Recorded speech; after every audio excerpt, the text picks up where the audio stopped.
Awesome. Welcome, everybody. Welcome to Zenful Conversations. My name is Zenjen Brown, and today we are here with our very first Poet Spotlight. So, Brenda, thank you so much for being our very first poet in our Poet Spotlight for this Peace, Please Fall series. Welcome. Welcome. Thank you. Thanks for joining us here today. And I think we'll start with just a moment, a quiet breath together. I think that's all we need to do is to take a couple breaths just to feel that breath coming in, to help relax the jaw, soften the whole face, the shoulders. Soften the breath and just allow yourself to be here in this space. Thanks so much. Thanks so much.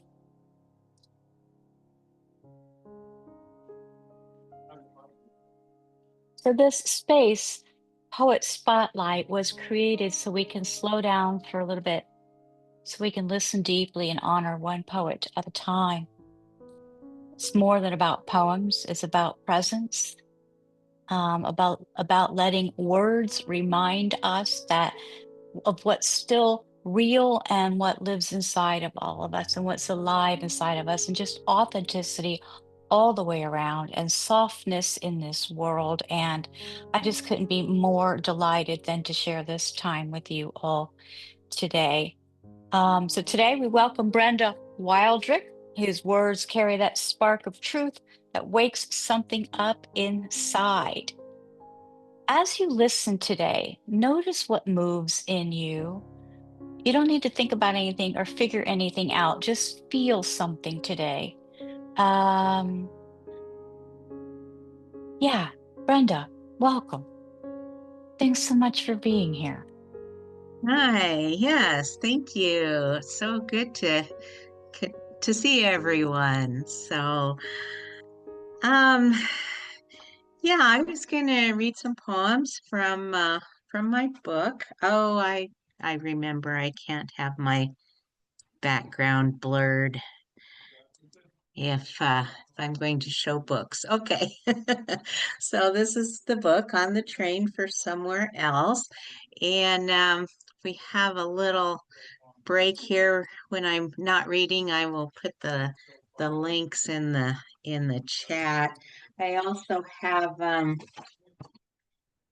two coloring books, and these have a haiku poem for each image, and so that's something kind of different. And I have a lot of different ways that I start poems. So I tried to choose some kind of one example from each of the main ways that I kind of get into a poem. So I'll start with one from the book. And this was a little bit unusual. Um, it was from a free write prompt. And this free write, they actually gave us three prompts, and so I ended up putting them all in one poem. I didn't know I was going to do that, so I had come in late, so I got the first two prompts, and the prompts were, let's see. I don't even remember any anymore. I think one was things fell apart after dad left, and then something about Christmas lights, and the prompt that I had not gotten because I got there late. I just asked at the last minute. I said, "Well, what's the other prompt?" And they said the other prompt was liquid courage. So once I decided I was going to put them all in one poem, I said, well, I'll just throw in liquid courage as well. And I ended up switching the order and put what I wrote for the first poem second, prompt second, and the second prompt first. So I switched the order of it. And it ended up, I just really didn't revise it a lot. And I normally revise quite a bit. And I just kind of liked it, how it turned out. And I think that's one of the most important things about writing a poem is letting it have some space and freedom. So it just kind of goes where it wants without you having to try to control it too much. And so I think a lot of people are saying that these days. So this one, it's more of something that could qualify as a flash fiction as well as a poem. And it's called Christmas Lights Blinking in July. Things fell apart after Dad left. First, it was the car, which had seemed just fine the day before, but when Dad left, the car Mother drove began dropping its shiny metal parts, leaving them along the road like Hansel and Gretel's breadcrumbs. I followed them on my bicycle when I rode home from school, but it wasn't a good day to come home. The roof had begun dropping shingles and nails and even wood beams so fast I barely escaped getting bunked on my head. I don't know why I dared to go inside because chunks of the ceiling had already landed in messy, chalky piles on the carpet and they were still falling. In the kitchen, the appliances rumbled threateningly, and the doors and knobs popped off, crashing into each other as they flew across the room. I hoped Mother was still in one piece, but I couldn't find her. I tried to call Dad, but the phone crumbled in my hand. All I could do was scream and run. Rounding the corner, I see lights from the soft, wet corners of my eye. Corners do not belong in eyes, and Christmas lights do not belong on my house in July. I move in closer to get a better look. Blinking off and on, the lights are doing it, and my eyes are doing it. Blinking, blinking, blinking. Mesmerized, I step up onto the front porch and reach for the lights. Like a mist, I drift through the wall. Not as solid as one might expect. The whole wall is made of lights, lights that blink and draw me in. I enter into a magical place where there is no darkness and no winter. The weather is perfect and doesn't feel like either July or December. Wrapped in lights like a sparkling Christmas tree, I drift. I am a cloud, soft and billowy and free and floating through a sky that can't be real. I don't want to let it disappear by opening my eyes to reality. Blinking, blinking, keep on blinking. How long can I keep blinking? Blinking back tears, I hear a soft, sweet voice. Let the tears flow, the voice says. Let them be your liquid courage, she says, and she is my mother. Our tears splash together. He's not coming back, is he? I ask as the flow of our tears slows to a trickle. No, she says, he is not. And no, your dad's leaving was not your fault. And no, things will not be the same. And no, we are not alone. Do you see the angels? Come help me, she says, and together we wad up the nose like paper to be thrown away. Now, she says, we are ready for the yeses. Yes, I say, I see the angels. Yes, she says, we will pick up the pieces. Yes, she says, we will heal.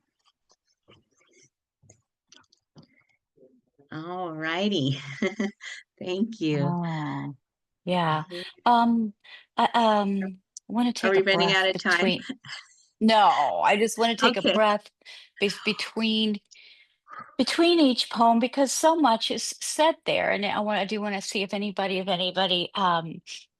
wants to say anything about that particular reading at all.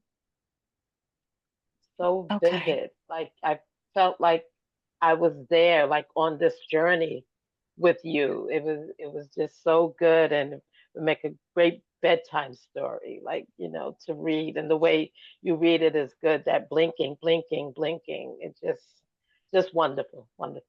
Thank you. Brenda, I thought that poem took great courage to write. Bravo. Thank you. Yeah, thanks for saying that. It Yeah, does take courage. It does take courage. it Um, does. Even if actually it was not my story, but I thought once I got it written, I thought, wow, that's a thing kids could relate to, or adults that have gone through similar situations. So, yeah. okay, yes, please read us another one. And then Okay. we're gonna get into the I would like to go as deep as you're comfortable going into what and why. But I do want to hear another poem or two, Can I say please, something? First, first. I was on mute. Yeah, Oh, yes. thank you. But something about it, it's not important that it wasn't your story. What's important was how you told that. And you made it real for me, and I think other people. So you don't have, I don't really have to, I think it was just great. You took something that was special to you and you made it into a beautiful poem. Thank you. Yeah. Thanks, Patty Joy.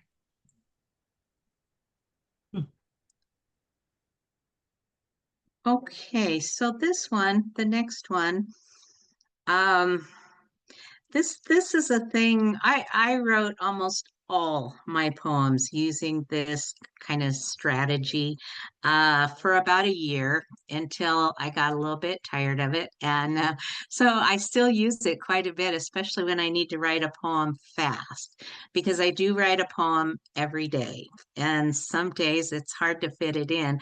So this is actually a way to be able to get something on the page that's a lot of times really surprising because you don't have to think real hard about an idea. It's just there. You're not starting with a blank page.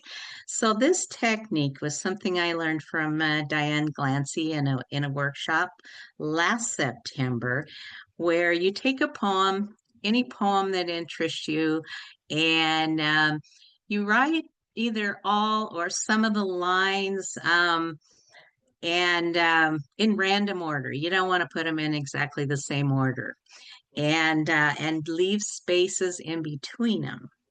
And then you look at the line above and just kind of write something. Maybe you connect with one word of that line, or maybe you even connect with a whole different word that sounds similar, or anything like that, and just write down some lines. And when you look at it, when you get finished and look at it, not all the lines are going to belong together. And so I find that sometimes what I'll do is I'll start wanting to pick out my favorite lines, but they're not all going to go together.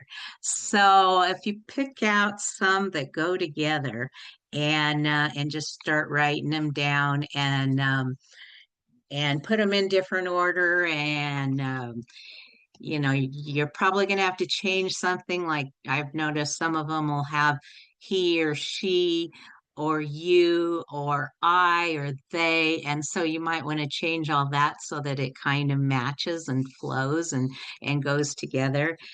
And so this poem, it just, I knew that I used that technique, but when I read it in a group a couple months later, I thought I could not remember what poem I started with. And finally, after I thought and thought, it occurred to me, oh, yeah.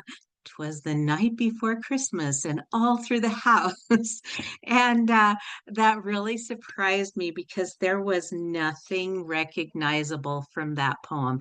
The only thing that came from that poem basically was the mouse. That's all that ended up being left when I wrote this poem.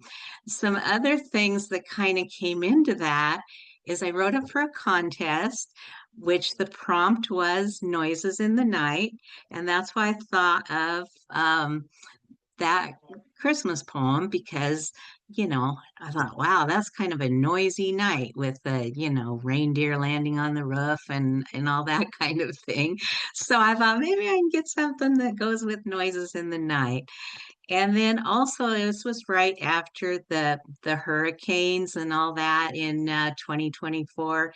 And I had been talking to my husband about it. And we talked about, well, some people just don't evacuate. I mean, why would they just stay there when it's dangerous? And I said, not everybody can evacuate. What if you're, an elderly, disabled person all alone? You didn't have family, and what would you do? And somehow that was in my head too. And I just thought, that was cool how so many things are like swimming around in our heads and they all come together in one poem. So this is another kind of fictional story, and I wrote it as like a hybrid. So it starts with a prose poem that's a haiban. The prose poem is supposed to be kind of about a journey, and then you put a haiku at the end, or somewhere in there. You put a haiku at the beginning or the middle or the end or all three. Um, but this is a more traditional haiban with the haiku at the end. And I don't like to read this poem last. I really love it, but I like to read it when we can end on a more positive note, because it's really kind of a sad story. So I'll give you that trigger warning. When at last the night falls silent, the best kinds of nights are silent, holy, uninterrupted. I've not known many nights like that, she notes, as memories don't flash before her eyes but float by like a slow river. She remembers the snoring of her longtime bedfellow, the crying of the babies, the busy scurrying of the mice behind the walls and above the ceiling. Sleep like a baby, quiet as a mouse? Who conjured up those cliches anyway, she wonders. Some silly twit who'd never shared his house with either a baby or a mouse. But those were noises of nights long ago. Now even the warnings dancing on the airwaves have gone quiet. She is among those who chose not to evacuate, or maybe not so much chose in her case. She can't drive anymore, can barely walk, but her ears are sharp as ever, and the noises she hears now are the whimper of her small terrier and the click-clack of his nails on the wood floors of their North Carolina home. Finally, the dog settles down on the woman's lap, and they both listen to the wind as it calls her by name. It sounds like a whistle, shrill and commanding. She and the dog listen to rain battering the aluminum siding and to the windows shuddering and shattering as massive waves break through. They listen to the crashing and to the crushing of her treasures. She and the dog huddled together, trembling and shivering in the deafening noise as the waters rise higher. I'm safe, she had said, staying with friends in Memphis. Don't worry, kids.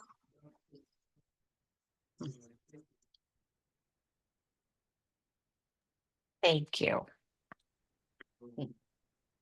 Does anybody have something they would like to respond?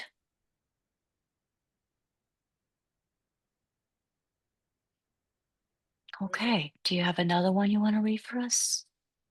Yes. And then we'll get to a little conversation. All right. Sounds good. Okay. So this is, I think my absolute favorite form is the golden shovel. And that's a fairly new form. And it's where you take maybe a line or a very short poem written by someone else, and you use the words of that quote are going to be your end words of each line. So that's why it's important to have just a quote or a very short poem. Otherwise, you end up with a very, very long poem. So this is a quote by Andrea Gibson, and She was our Colorado Poet Laureate who passed away at the age of 49 in July of this year. So her quote was, "When your heart is broken, you plant seeds in the cracks and pray for rain." So you will hear those words, that be the ending words of each line. And my poem is, "In Gratitude for Our Remaining Days."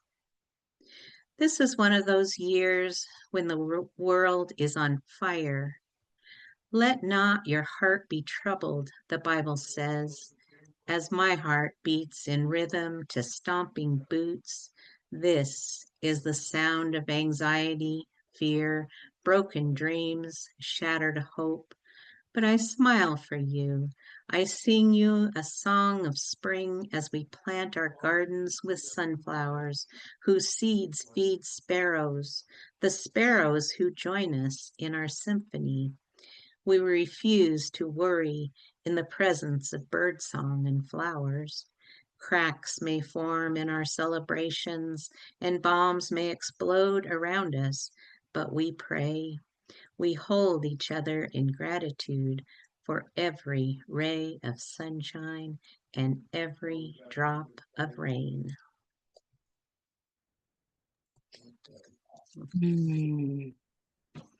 Mm, thank you for that. Does anybody want to respond to that one? Joanne? I want to say, I think am I muted? No. I think it's a beautiful tribute to Andrea Gibson, who is very beloved, and it's beautiful for her. Yes, thank you. Yeah. Yeah. Yeah, you have some perfect ending for the previous poem and gorgeous on this one from in the comments in the chat. Thank you. Yeah, Andrea Gibson, incredible, incredible, incredible to me. And I had just learned about their work not too long ago. And through, believe it was through, I can't remember can't remember her name right now.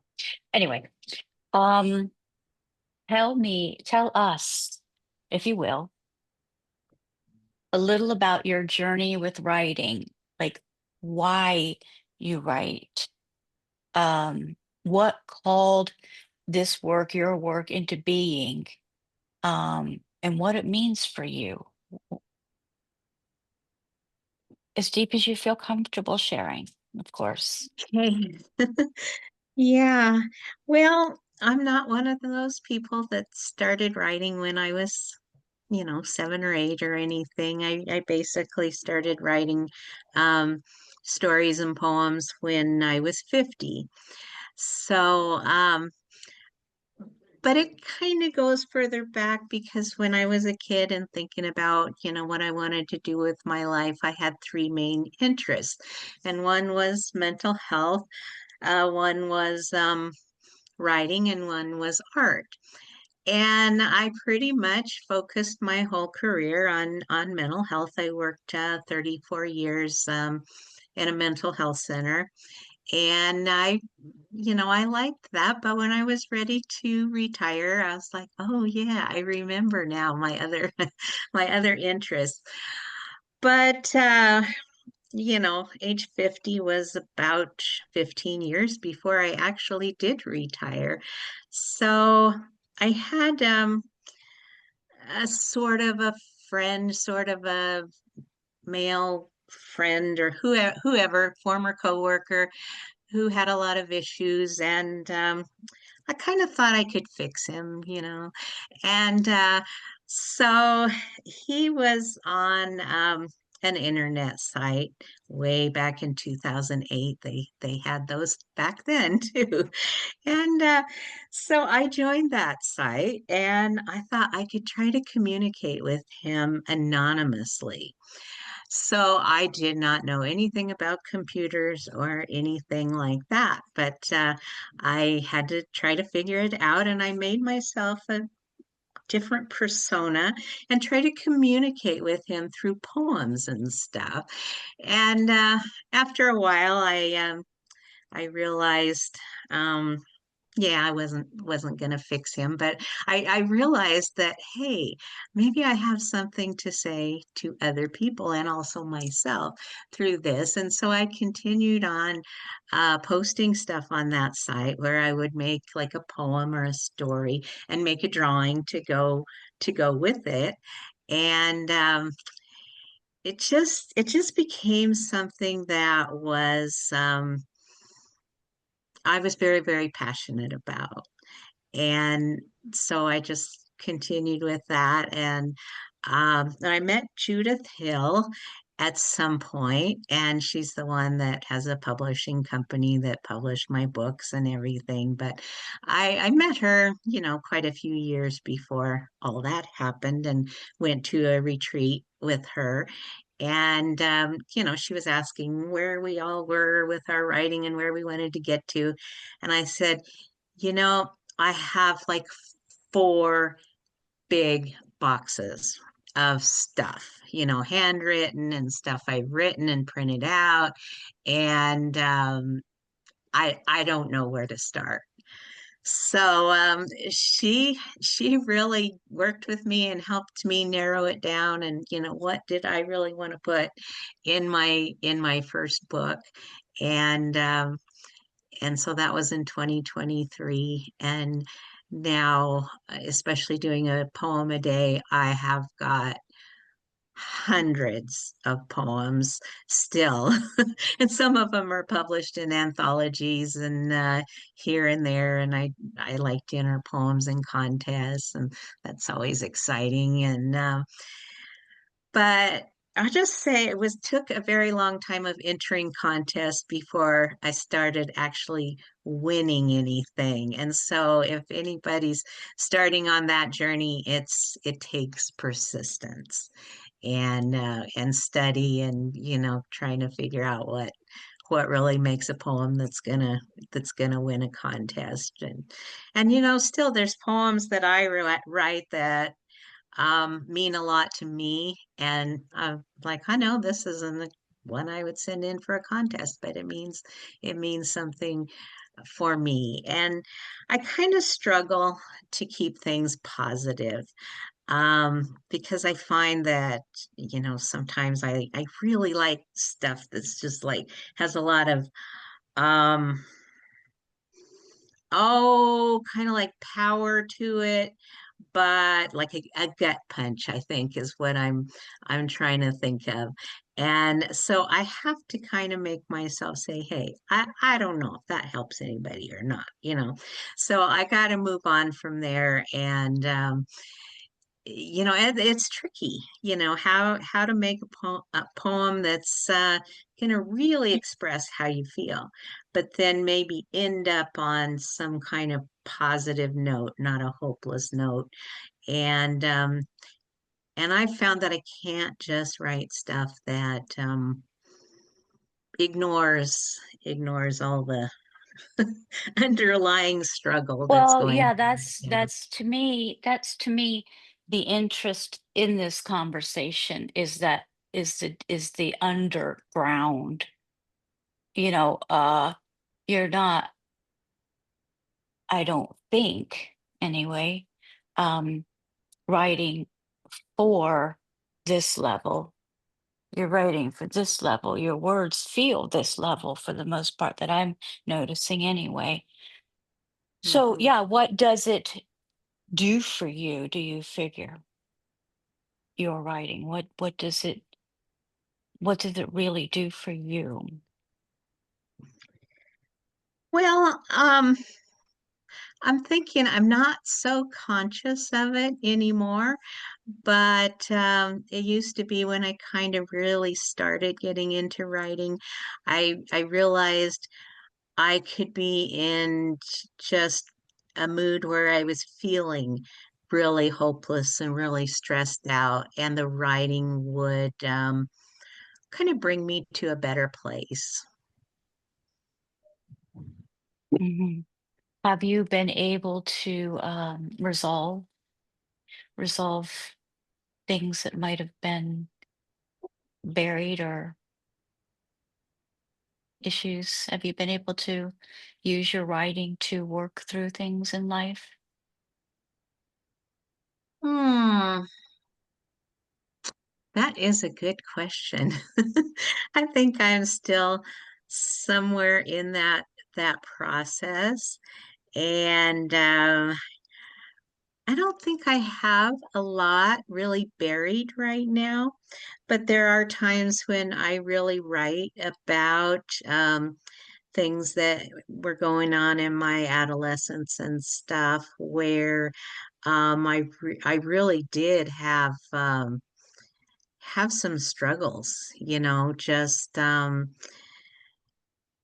to figure out who I was and just really um, well, there was one I wrote about recently where this was something that had been coming on since I was in fourth grade, where I wanted to escape. I just had it in my head, if I was just crazy, then somebody could put me into an institution and there would be no expectations and I would just float around and I don't even know where that was coming from because I didn't really have that in my real life where anybody was expecting too much of me. At least I wasn't aware of it. It felt more like it was me expecting too much of myself. And so I had just kind of this aha moment when I was in like 10th grade where, I was kind of working towards that escape and then this moment, where I had to like choose, am I really going to just kind of escape or am I going to kind of work hard to get back in to where I could function? And I kind of decided, yeah, I know that's going to be hard, but I want to get back to where I can really function.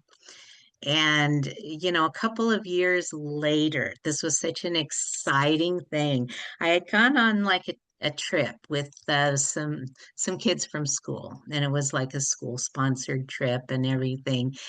And I was sitting there with this group around a table, and we're playing cards and laughing and everything. And it just hit me like I am here. I am present in this moment. I'm not wandering off in my mind and just kind of disengaging. And I realized I kind of achieved that. What I had been working towards, really being able to function socially without escaping. Mm.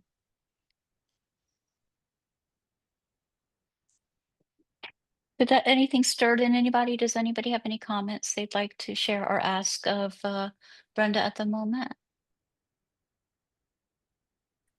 Resonating? Go ahead, T.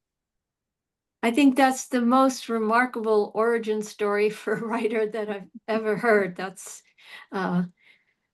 amazing. Thank you for sharing that. Yeah, Thank thanks. you. It was a lot of sharing for sure. Um, yeah. What about the meaning of your work? What are you hoping? What is the message you're putting forth? Well, what I'm hoping for is in all the many poems that I write, that I can collect up a few for like a chapbook or something that will be um, a connection. One of my main concerns right now is the whole political divide. And my mother and my two sisters are just not even in the same world as I am, because they're on kind of the other side of the political spectrum, and they really absolutely block themselves off from reading or hearing anything that doesn't reinforce their point of view. I think And a lot of that is recognized. So I mean, mhm, it's mhm. definitely something that's present in our in our world today. Um, please continue. Yeah. Yeah, and so I struggle to find the right poems that are, not the kind of poems where, hey, this is me proving I'm right and you're wrong, but that can make that connection, you know. And I know there's a lot of people that are just not wanting to hear that, and then just in that mindset where, you're over here, you're my enemy somehow, and I'm not going to hear what you have to say because you know what, and I get that a lot, that, oh, where did you get that? Are you listening to the fake news? And so it's hard to find any kind of common ground, but just wanting to relate. And this is my message, that the people way over here and the people way over here are not evil, horrible people who don't care. They're just functioning in two totally different realities. And I think that's a message I want to get across too, is, because some people, that they don't know anybody um, on the other side, that on any kind of deep level, and just to be able to say, hey, you know, get to know some people that are not like you, and find a connection. So you want to bridge the gap. You want to Mm-hmm. unite people. Mm-hmm. Mm-hmm. I just want to jump in and just Mm-hmm. um, Please. in critiques when you bring your poems, and a lot of them do have a political bent, and that they always hit, and that you can have a gut punch at the end, and but you don't preach, and you just the way I feel like you're very skilled at those poems that you write, and I don't have, well, I'm not close to my family, but I do know people who, I have a friend who helps me all over the place, but he's on the other side. And so Mhm. I've tried to look at some of the stuff, and but boy, it's a challenge to have a conversation with them. But I mean, that's a whole different thing, but you're trying to bridge the gap, and of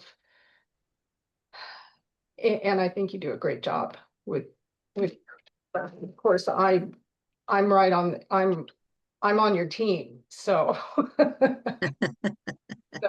I don't know what my friend would think of your writing. Maybe I should share some of it with him and see what he says. But Sure. Thank Now, you. everybody's hurting right now. Mm-hmm. Mm-hmm. Um, and I think it's beautiful that you're trying to use the energy of love and poetry to try to bring people together. Mm-hmm. And I hope it works. Thank you. Does anybody else have anything Just they'd say, like to keep say, writing, ask? keep writing those, what you believe. Mm-hmm. Thank you. Mm. I, sorry, I just want to jump in again. That Sure. it feels like when somebody said keep writing, and whatever you feel, and even like with the stories that aren't your story, when you tell it from the heart, it doesn't matter whose story it is. And Yeah. that's Mm-hmm.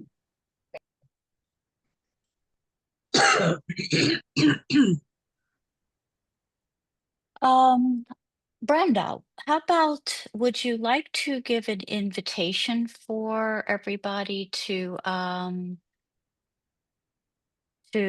reflect on for a couple 3 minutes or write about for a few minutes?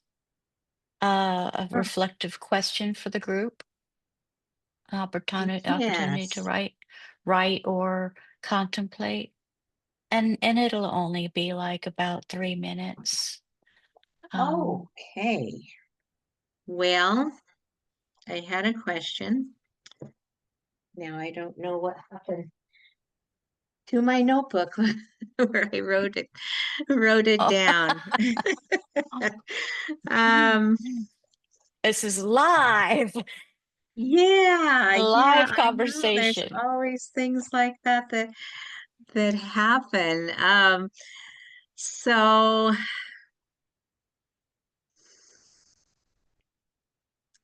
and I don't remember stuff that I don't write down, but Gonna have to just pull something from your gut then. okay. Well, maybe if you just write about anything from any of the poems, take a word or a phrase and just bounce off of that. Gratitude or bridging the gap or That's yeah. good. Gratitude or bridging the gap. Let's just contemplate, just close your eyes and think about that. Or write about it for just 3 minutes. Gratitude or bridging the gap. And just for 3 minutes, I'll put the music on and we'll have a little thinking, a little pondering, a little connection. Mhm.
Okay.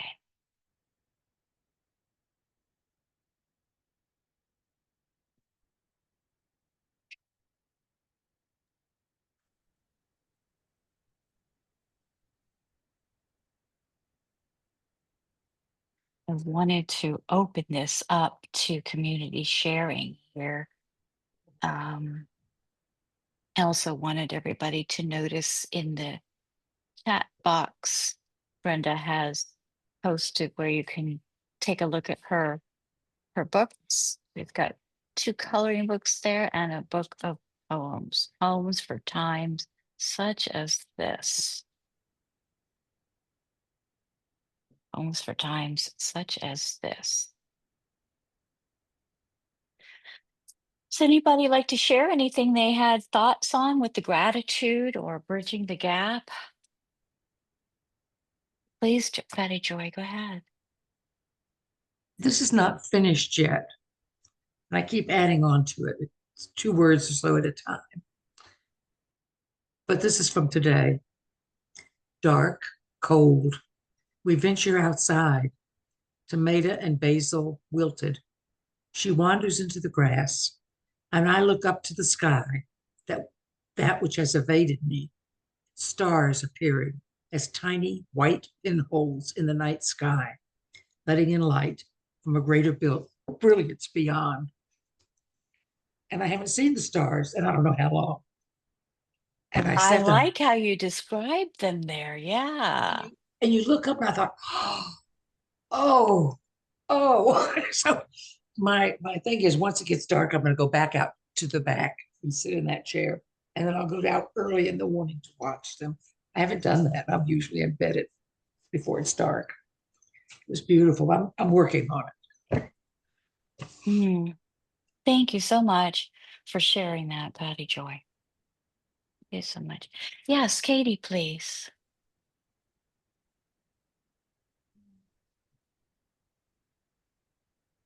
Hi, welcome.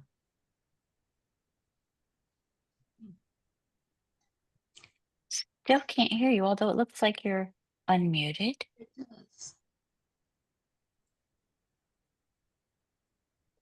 Microphone would be nice, I suppose. There we Here go. we are. Okay. What is the loss I feel first when the morning sun awakens me? Even though the morning doves are cooing, the neighbor cats are rolling in my grass. I ask the light what to do, why it appears every morning.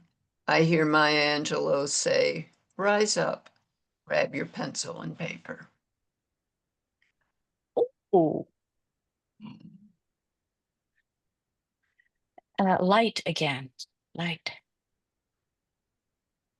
Awesome. Thank you so much. Thank you so much for sharing. Darlene. Hi. I'm usually a person who kind of stands in the middle. And so, anyway, I wrote about bridging the gap. Bridging the gap takes openness to listen and hear. The bridge gapper has to be neutral, have nothing to gain except to close the gap so others can at least live together peaceably with respect, with empathy and respect. There is a gap that has to be filled before we all fall in between and be lost.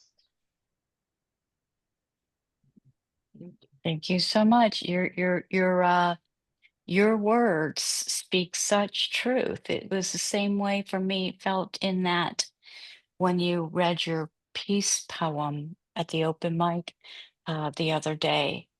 I felt the same kind of thread. Thanks so much for sharing, darling. Thanks so much for sharing. Anybody else like to share anything they thought about or wrote? Go ahead, Cheryl.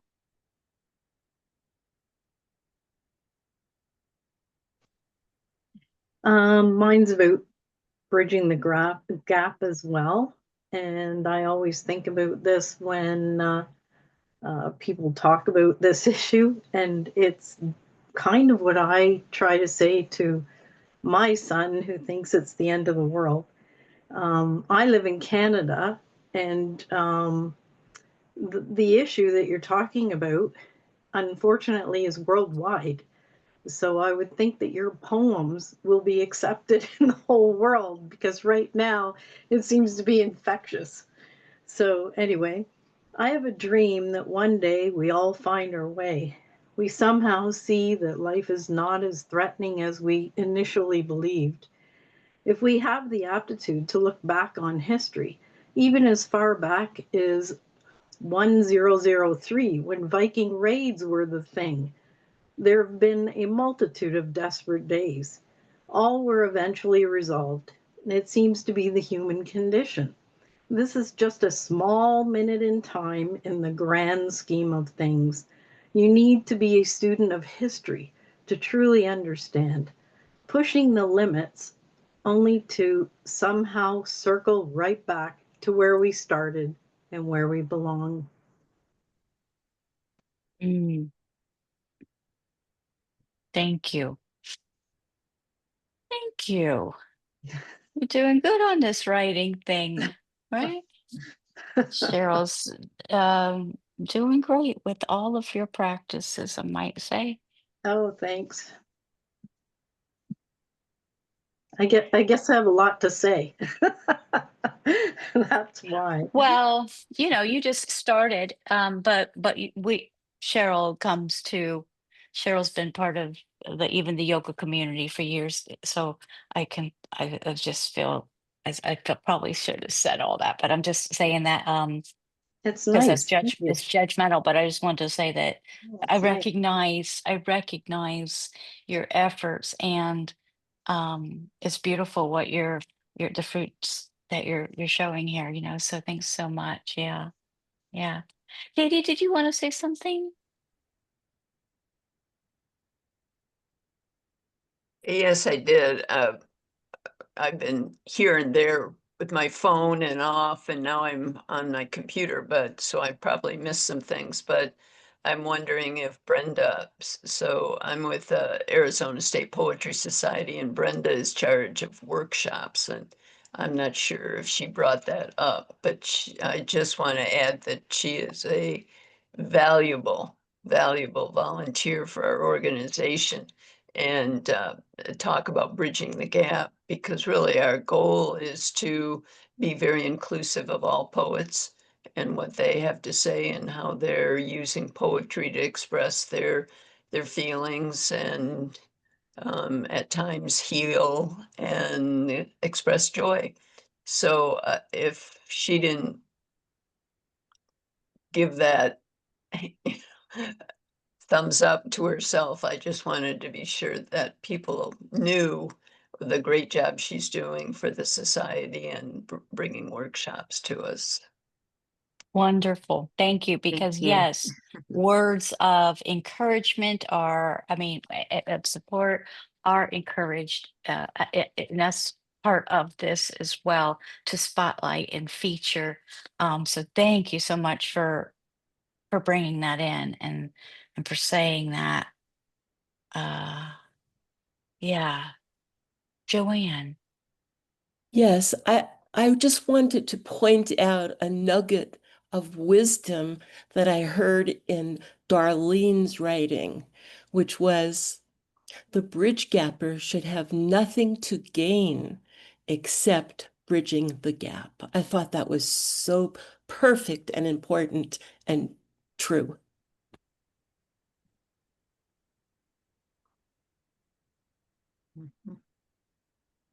Thank you. Thank you. Thank you. Anybody else have anything they'd like to say at all? Anita, did you want to share?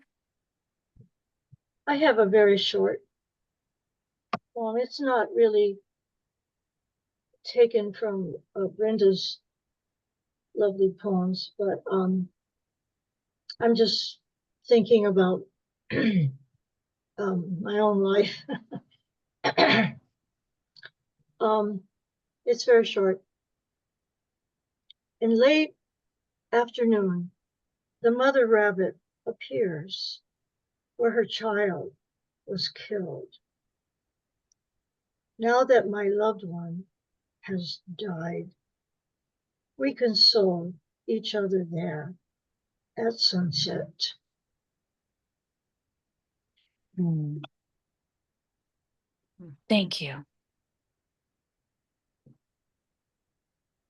That's beautiful. Thank you.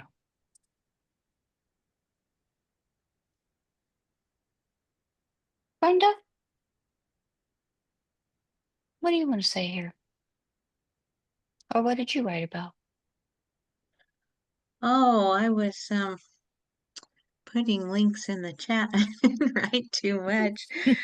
Um, so I just threw If something you in were there. to have written something, what would it say?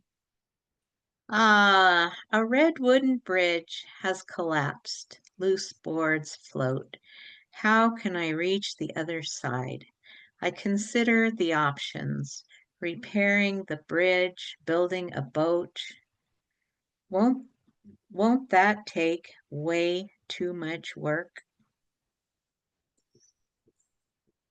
Mm, mm, mm.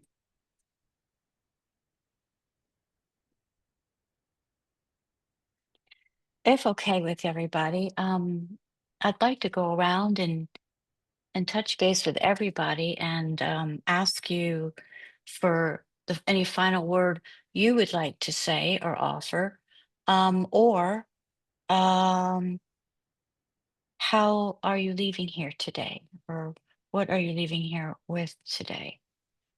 Or that could include a blessing for Brenda's work to continue forward, or anything, any of that. But any final words you'd like to say, or how you're leaving here, what you're leaving here with.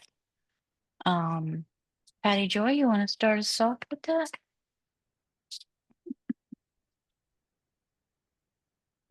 Yes, thank you so much.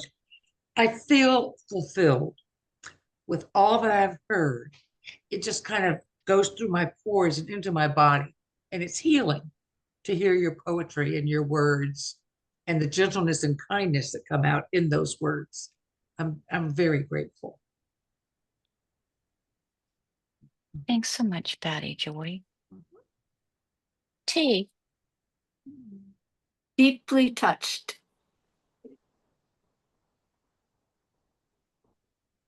Great. Do you want to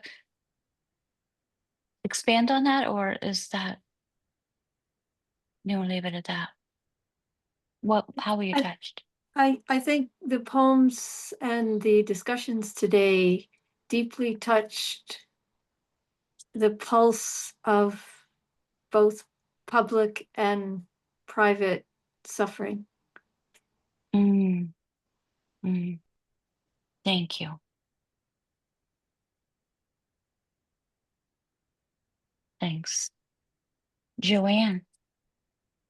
Oh, I really appreciated getting to know Brenda on a little deeper level, even though I see her sort of frequently at our poetry meetings. And I really like that not only did she share her poems, but she shared the process that she used to write those poems.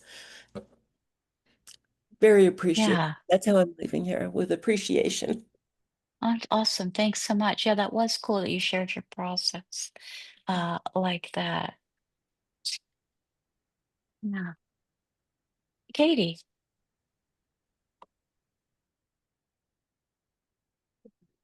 Even though I say I know, quote, know Brenda, it always amazes me how someone sharing their poetry really does. I'm kind of echoing Joanne that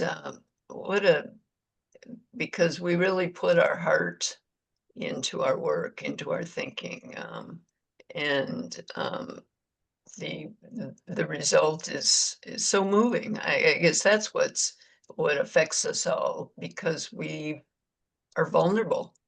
And Brenda was vulnerable with herself in so many ways of uh, her poetry and what she shared with us about her life. So Yeah, it is. It's like, here's my heart, and you're doing this, and it is it's incredibly beautiful. You're right, Katie, to see, to witness, Mm. to witness that. Thank you so much, Katie. Thanks so much, Katie. Darlene? Yeah, I just want to say thank you, Brenda. Your story confirms my journey because it's kind of similar to my writing journey.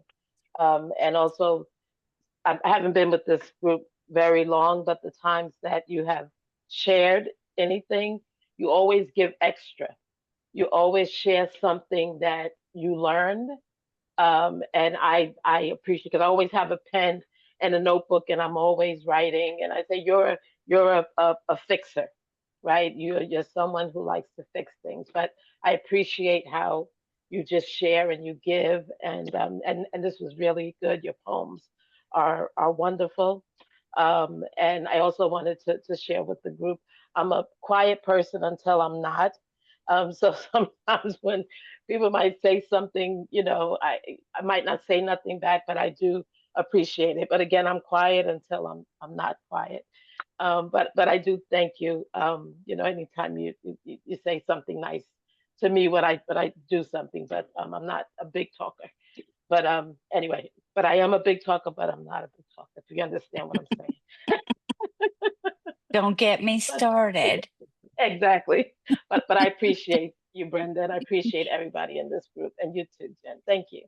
Thanks so much. Well, I appreciate that you do the heart emojis and stuff like that often, and that's very, very lovely, and people feel that as well. I can also say, just mention how incredible Brenda's support is of our community, of the Zenful Conversations community. I appreciate your support very much. And you also have submitted a poem for the ebook anthology. So I for peace, please. So I appreciate you doing that as well. And it has been wonderful to get to know you. And I do appreciate you sharing as well. I just wanted to mention that. So Diana, are you available to say anything? I just want to say thank you so much. It's really enjoyable. This is my first time in this group. And I really appreciate being inspired by you all. And Wonderful. I hope to Thanks so much continue. for being here. Thank you. Thanks so much for being here. And Marlene? Yeah. I've never been here. I do know Brenda and Joanne and Anita. But it feels like a new door has been opened to a new community, and it gives me a little light in my heart. So thank you. No, thank you. Thank you for being here. All are welcome. Thank you so much. It's always fills my heart, these conversations, don't they? Don't they? Anita, please. Well, I've known Brenda for quite a few years, since we belong to the same poetry society. But I'm so grateful that she has that she's also involved with the Zen community. I know I have great respect for the whole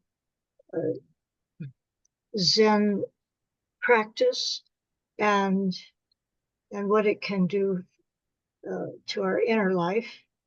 And I think she's just made a great marriage between poetry and Zen.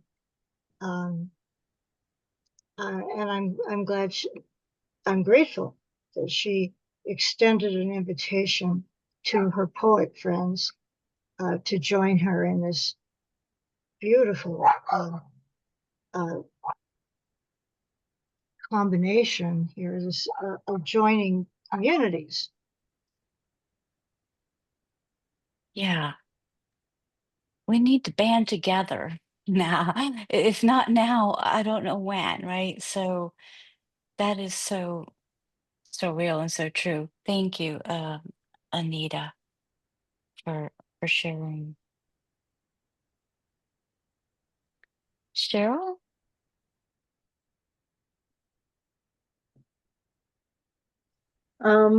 I found it very therapeutic. I love the way you read.